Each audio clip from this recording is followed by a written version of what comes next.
Hello guys, so pag-usapan natin si outgoing Senator Bong Revilla kung saan kakasuhan niya yung mga vloggers o di kaya mga influencers na nagkakalat ng fake news at misinformation tungkol sa kanya. Bakit kaya kakasuhan ni Bong Revilla itong mga vlogger na di umano na naninira sa kanya?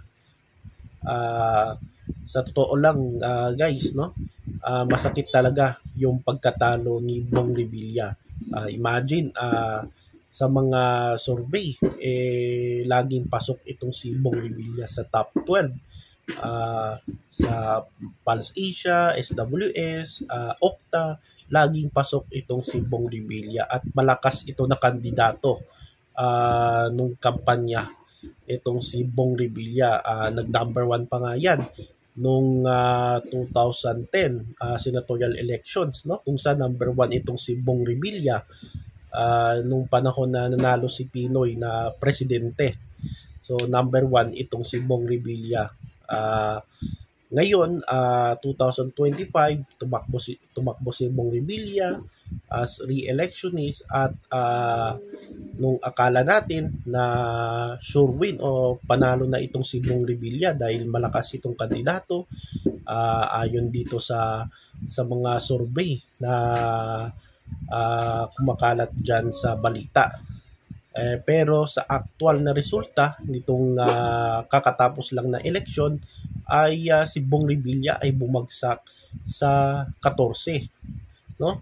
14th place nung kakatapos lang na eleksyon. Kaya masakit talaga para kay Bong Revilla yung pagkatalo dito sa eleksyon at hindi lang man si Bong Revilla ang natalo natalo rin yung mga kasamahan niya dyan sa alyansa na tingin natin na baka mas deserve pa na manalo kagaya ni Abi Binay, ni Benor Abalos. Pero itong si Bong Revilla na nang sabi ng iba na hindi kapanipaniwala na natalo itong si Bong Revilla.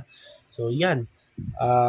Senator Bong Revilla, so basahin ko yung balita ng Inquirer. So shout out dito sa Inquirer.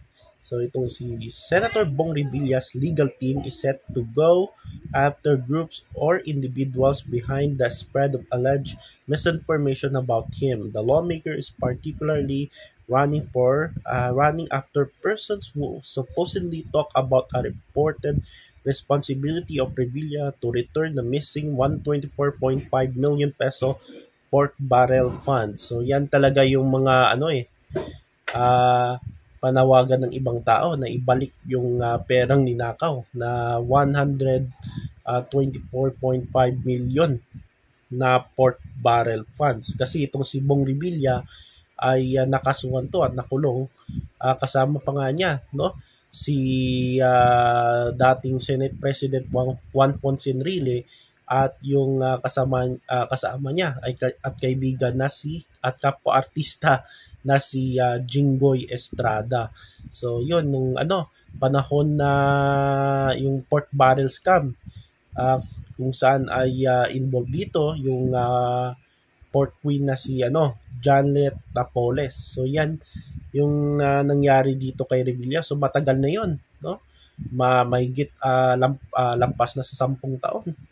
Ito nangyari, itong kaso ni Senator Bong. So hindi ko na lang i-discuss yung bakit nakasuhan ni Bong Revilla. So hindi naman tayo lawyer. So panoorin nyo yung vlogger na si Insurrecto. So doon in-explain niya ano nangyari doon kay Bong Revilla. So napanood ko kanina yun kay Insurrecto. So panoorin nyo na lang. So Revilla ran under the administration-backed Alyansa para sa Bagong Pilipinas Link but lost. So in the press briefing on Monday, his lawyer attorney Raymond Portun said that outgoing senator was deprived of a chance to continue serving the public. So he said, believe rumors surrounding his 2018 acquittal of plunder charges at Sandigan Bayan. So na-acquit si Bong Revilla noong 2018 sa kasong plunder. Villa was acquitted in December 2018 when the Sandigan Bayan First Special First Division ruled that the prosecution was not able to prove his guilt. Ito yung si Senator Bong Revilla accused of allocating 224 million from his pork barrel or the Priority Development Assistance Fund of PDAP to bogus non-government organization owned by convicted businesswoman Janet Napoles. Sabi ni Fortune ay Senator Revilla had high hopes that the public will continue to trust his commitment to improve the quality of life for Filipinos and vote for him in the 2025 senatorial election. So tingin ni Bong Revilla itong issue na ito ang nagpaano sa kanya itong issue ang dahilan kung bakit nagkaganito yung resulta kay Senator Bong. However, it's regrettable that his aspiration to continue to be of service to the country has been derailed due to the insidious work done by certain groups, individuals who had spread fake news on social media, which unfortunately accepted as gospel truth by the unsuspecting public. The council suspected. Uh, Sabi pa niya, he was rightfully acquitted these false charges in 2018 and in 2021. Ganun din yung 2021.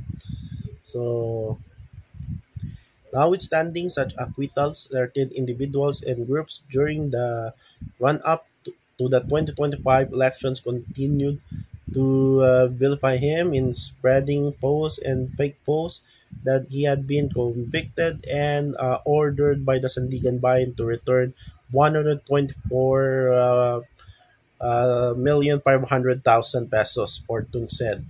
This is the vicious lie, sabi pa niya, this is vicious lie with a clear malevolent intent to damage Senator Revilla's good name and reputation. So sabi niya isa yang kasinungalingan at hindi totoo yan. Ay dahil itong si Bong Revilla ay na-acquit na sa kaso niya noong 2018.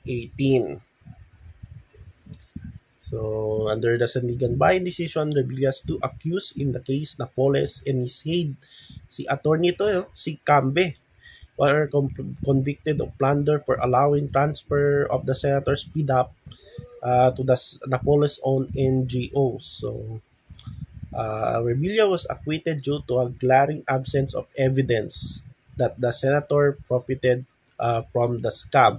So, na-acquit siya dahil parang kulang, parang walang ebidensya yung mga nag-akusa laban dito kay Bong Revilla. However, Sandigan Bayan was bagged as who should return the amount of 124.5 million worth of misused public funds.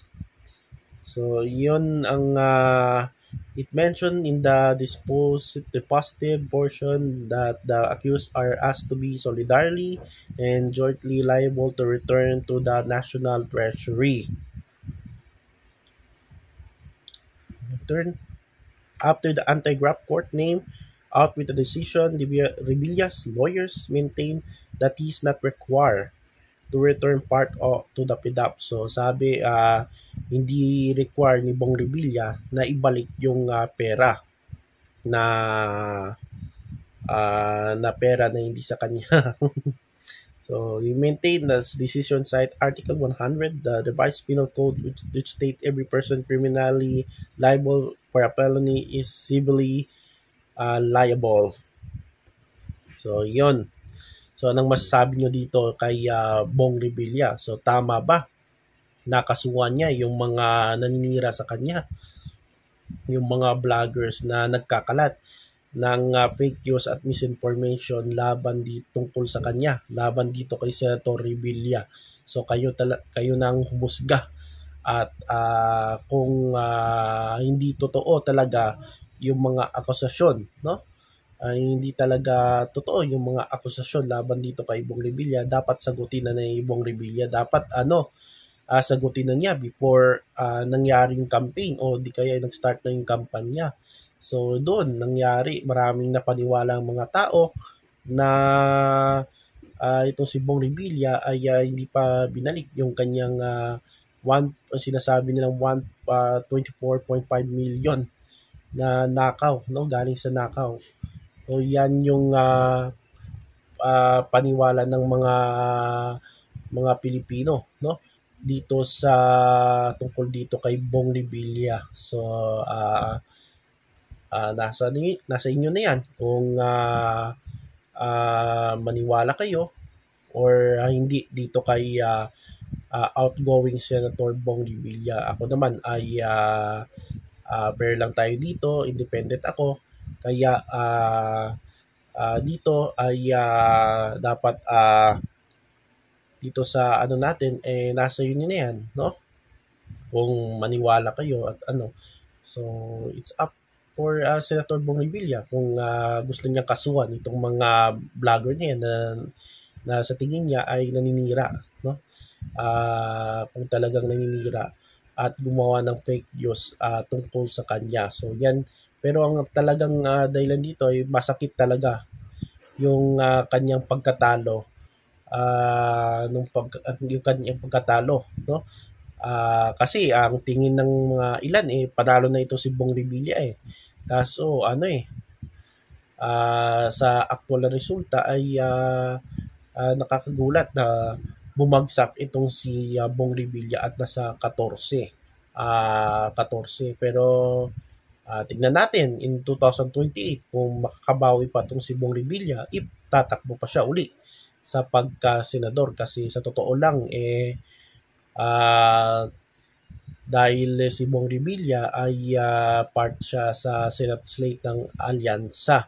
So sa Alyansa naman ay may ilan sa kamiyembro niya ang natalo rin.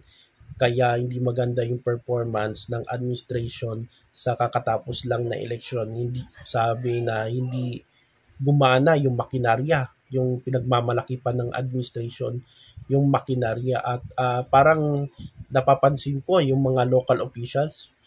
Maraming local officials kasi ay administration.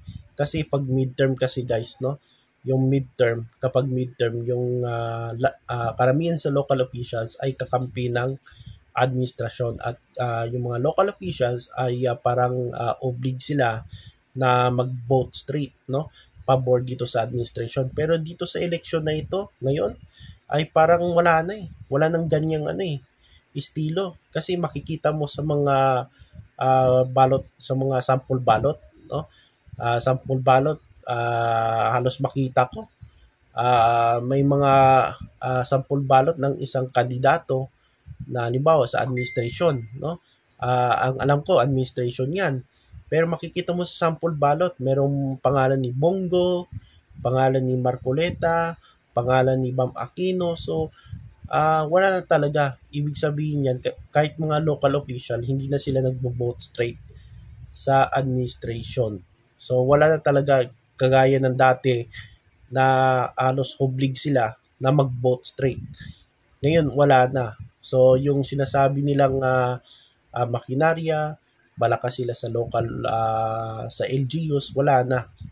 So medyo nabago na yung ng election ngayon. Medyo yung mga kahit yung mga local officials wala na rin. So kaya yan yung dahilan kung bakit natalo yung ibang kandidato ng alyansa. So yan guys, yan yung topic ko about dito kay outgoing Senator Bong Revilla. So thank you guys.